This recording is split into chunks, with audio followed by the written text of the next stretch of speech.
Today we are covering a topic that has been grinding my gears for at least the past 2 years. And that's the bootlicking for City Skylines II and its publisher, Paradox Interactive. It is beyond insane. Some people, I'm not going to name any specific names, but some content creators that cover this game seem to really be defending it as of late, or at least sugarcoating the updates. There was recently just an update for City Skylines 2. It's actually the first that Ice Flake has developed, and it changes basically nothing. I mean, it fixes a couple issues that were just introduced, like bikes being insanely, bike traffic being crazy. They put in a temporary fix for that. I don't know that I'd really call that a fix then, kind of just a stopgap. And people are like, it's a great game. This is the best update ever, and I'm sure it's because these people, they need to defend this game. We're in an era, if you are familiar with The Sims 4 at all, where basically if you criticize a game, then that's not good. That's not good. You can't criticize game. I mean, think of the developers. I mean, they're working very hard to take your money and do nothing with it and, sell you short 2 years later. And if you're a fan of Paradox games, this is really not anything new for you, which is why I'm so offended that these City Skylines 2 defenders don't seem to see that this is a pattern that Paradox has done time and time again. City Skylines 2 had the potential to be probably one of the greatest city builders ever made. And I don't mean that lightly. I played twice the amount of time in City Skylines 2 than I've had in City Skylines 1. And I like both games. They both have good traits, they have flaws. That's fine. Every game does. I wouldn't sit here and say that every SimCity game is perfect. They all have issues. Some of them have outstanding features that I wish they'd bring back, like SimCity 4's region system, even just being able to trade with other cities, but I'm getting ahead of myself. Really, the issue I have with Paradox is that basically every one of their games that they release fits the same kind of arc. It launches to incredible hype, only to fall immediately flat. I'm thinking of EU5, I'm thinking of even just the Stellaris 4.0 update, Biogenesis, if anyone remembers that one. Even with that game, Stellaris, another in-house Paradox game, actually, is riddled with issues. Even it's at 4.3, I think, now. And basically, Paradox did a little graph showing, the performance improvements between 4.3 older 4.0 versions and then 3.14, which is the version I play. Most people who want a stable version of the gameplay, because the later versions really make the game just absolutely chug in the later ages.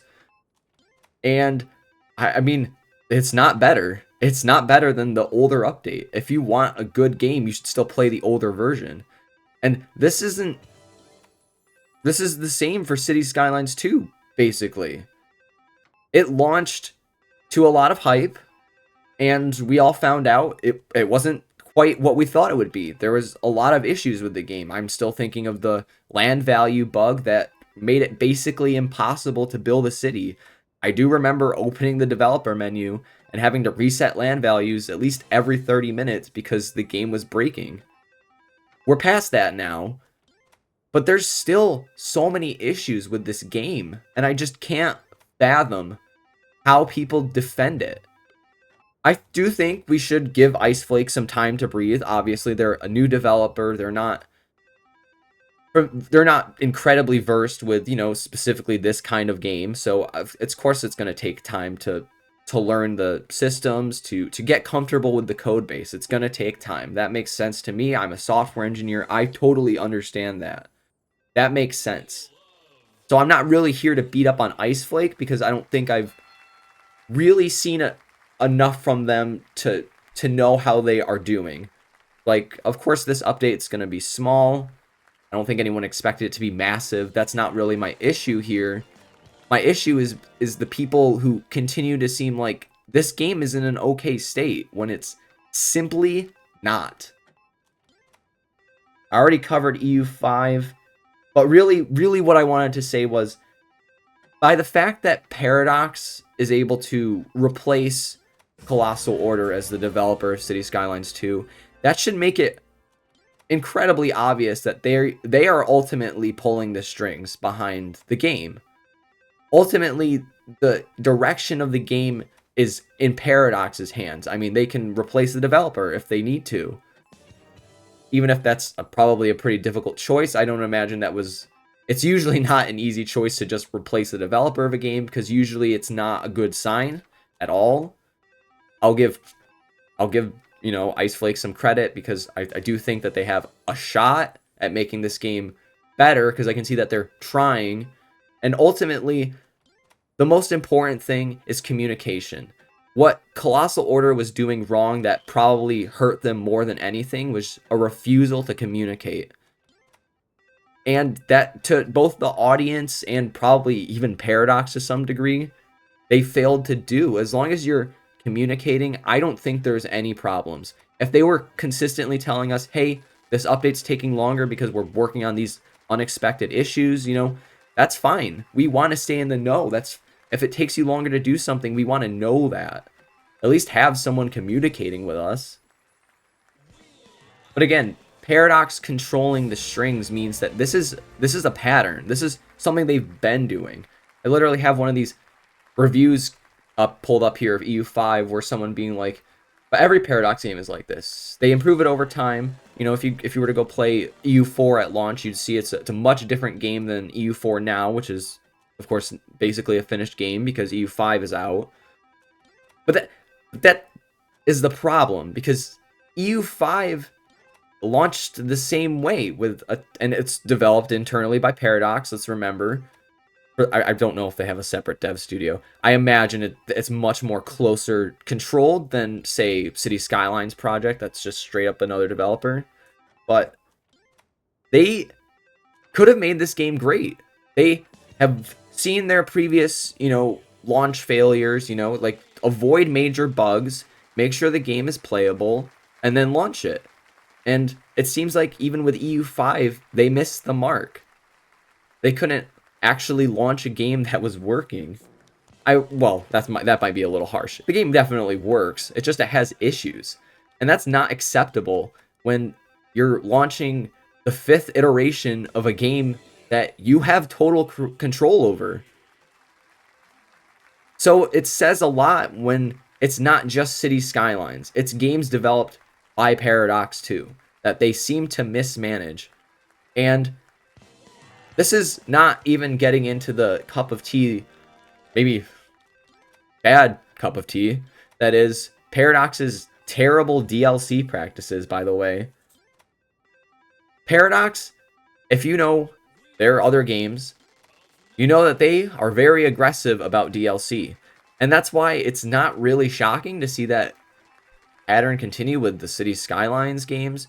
Maybe it wasn't so bad with City Skylines 1 because, we could give them a pass. If you don't remember, City Skylines 1 came out right after SimCity 2013, which was a kind of a whole can of worms that we probably don't want to get into, and just it could be a whole episode itself, that game.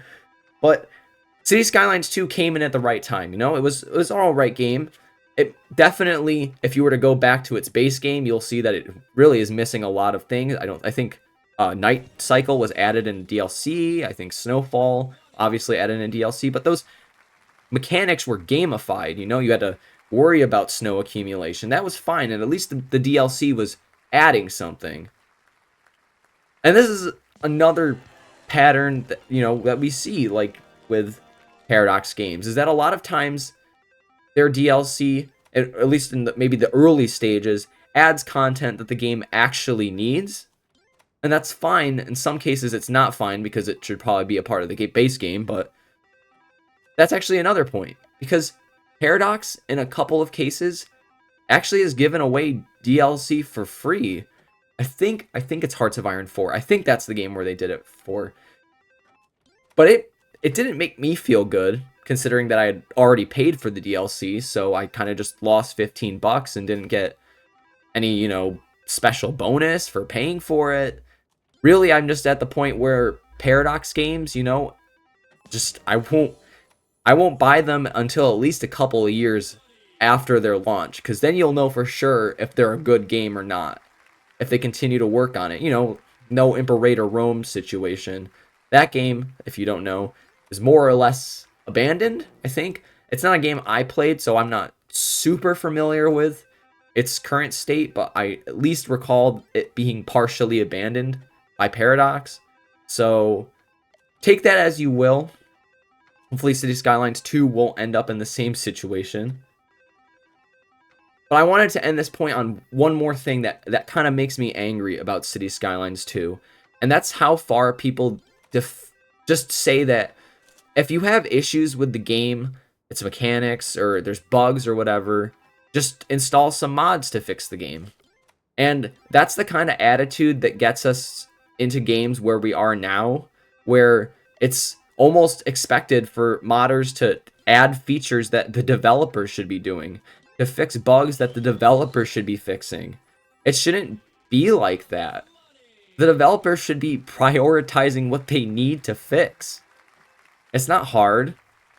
We did it when I was working as a software engineering intern. It's all about making sure everything's organized, that you know what you're supposed to be doing. Again, Iceflake needs to get familiar with the code base, so it makes sense that they'll be doing minor changes. That's fine. But at some point, it's not going to be fine, because we've been waiting for 2 years for this game to be the game that we thought it was going to be when we purchased it. And for all those, was it Deluxe Edition, whatever, the additional one where you pay more money, I feel bad for those people. I really do. If I could go back in time, because I did pre-order this game. I think I pre-ordered it like almost last minute, because I really wanted the game. I mean, it looked like it was going to be amazing, and it really wasn't. And for those people who bought the Deluxe Ultimate Edition, I think that's what it actually is called. For those people who bought the Ultimate Edition, they're basically left with a couple of extra, I think everyone remembers the beachfront properties mess, but Deluxe Edition, you're left with basically nothing at this point other than maybe some lost potential. I think they got the Bridges and Ports DLC too, but that game is also, in that instance, that DLC, Bridges and Ports should be more or less a part of the base game. It means that the fishing industry you cannot engage with if you don't have the DLC, which is just dumb, by the way. But kind of just goes without saying that that's the game we are at now. And as long as people are okay with being served slop, we will continue to get slop, because developers know that they can get away with it.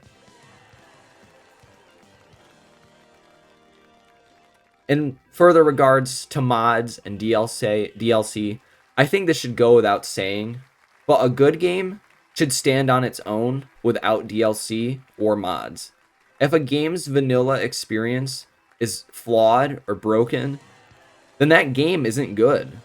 It needs work. I really think that should be the case. You shouldn't have to have mods for City Skylines 2. You shouldn't have to purchase DLC to a reasonable degree to enjoy the game. It should be a good, solid base game. And we aren't getting that. Hopefully, Iceflake will prove me wrong, and I'm really, really hoping that they will. I'm hoping Iceflake absolutely crushes this game, makes it amazing.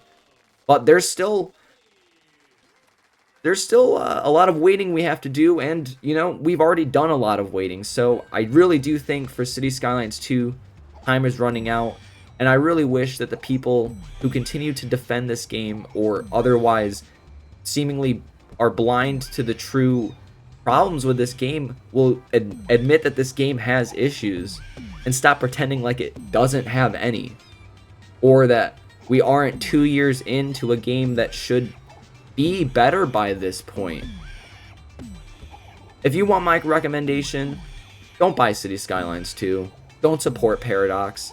If you want to get these games, wait till they're on sale, like heavily discounted. Because I'm sure at some point City Skylines 2 probably will hit that. And, you know, maybe with other Paradox games, that's the case too. Otherwise, I hope you enjoy some games that aren't run by scummy companies. And, you know, have a nice day.